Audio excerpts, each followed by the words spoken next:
Senador Panfilo Ping Lacson, mariing itinanggi ang mga paratang na siya'y nagmamadaling ipagtanggol si Pangulong Ferdinand Bongbong Marcos Jr. kaugnay ng alegasyon ng 100 bilyong insertion at kickback sa pambansang budget.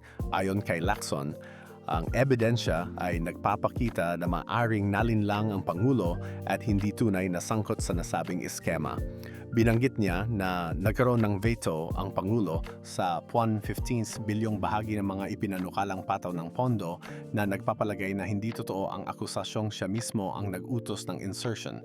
Dagdag pa ni Lacson, ang kapabayaan ng ilan sa paggamit ng pangalan ng Pangulo ang maaring dahilan ng walang katuturang mga accusation. Ayon sa testimonya ni dating DPWH Undersecretary Roberto Bernardo, ang mga diumano'y kickback ay pumunta sa ilang individual na di umano'y ginamit ang pangalan ni Marcos para sa kanilang sariling pakinabang, hindi sa Pangulo mismo.